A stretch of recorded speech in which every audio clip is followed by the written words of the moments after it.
Hello. I just wanted to share uh, my love for aluminum. Um, I made a pot the other day, handle for a stainless steel pot. I used a bit of aluminum as a heat shield. Works great for that. It's a light material, it's malleable, and you can cut it easy. So I'm here in my apartment, and the other day I sprained my finger while digging a hole in sand, a big hole, a 8 foot by 10 foot hole that's 4 feet deep, and I was digging with my hand, and I caught the hard part, and it tweaked my finger. So I'm trying to avoid something called mallet finger, which, if you can see my finger now, it's permanently tweaked that way. That's straight. And so it's this finger here. And I went to Shoppers Drug Mart down the road and I bought one of these, which is a four-sided splint. They had two different kinds of splints. This is aluminum.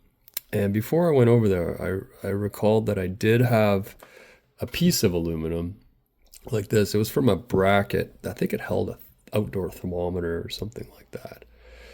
Yeah, I think that's what it was. And I've had this for years, and I'm like, that's a nice piece of aluminum. And I was going to make a splint, and it's basically the same, almost the same as what they have at Shoppers Drug Mart, except they have foam on the inside.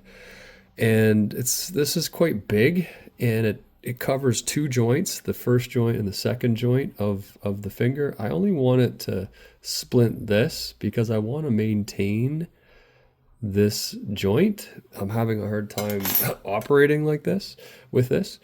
So I'm going to make another splint. So what I've done is I'm cutting small pieces about that big so that, as you can tell, they fit like that on there. And I'm going to do two of them. So I'm going to cut another piece here. And this is a little bit out of whack. I mean, it's a little bit lumpy. So I got to, big. This is a bit of this is a this is an old skillet, cast iron skillet, and I'm just gonna like hammer this out a bit, hammer both sides with this. This is a ball peen hammer, but it's a fairly flat side, and that's about as good as I need it to be. And I'm gonna make them both the same, so you can see that we have two pieces here. All I'm doing to cut is just a pair of wire cutters. Just line it up. I was going to go outside of the truck and get the tin snips, but if you just hold this tight and give it a couple quick bends, you're done. You get a nice straight cut. Because it's aluminum, you can do that. If it was steel, it wouldn't work. And now I don't know if this is in, so I got a file, and I'm just taking the edge off on here. And that's about it. And just a couple of quick runs on the old file. Take the edge off here. Take the edge off here. A couple of quick runs on the file. Feel it. That's good. Do both sides. This is...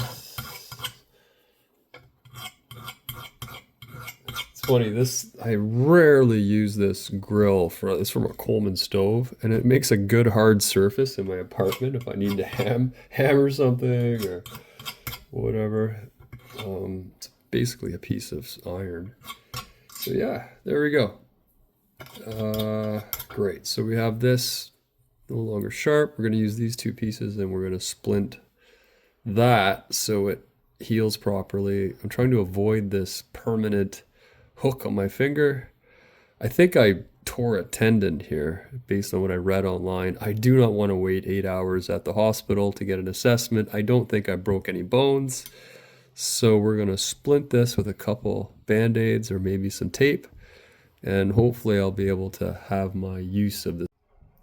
So here's the end result.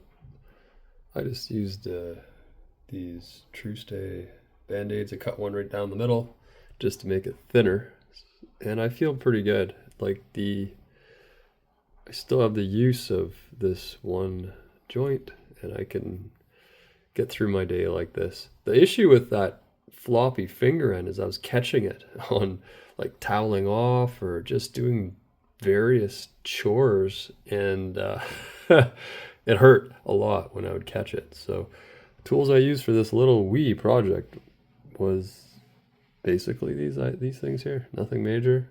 Some band-aids and materials. That's it. Aluminum. Yay for aluminum. Have a great day, everyone.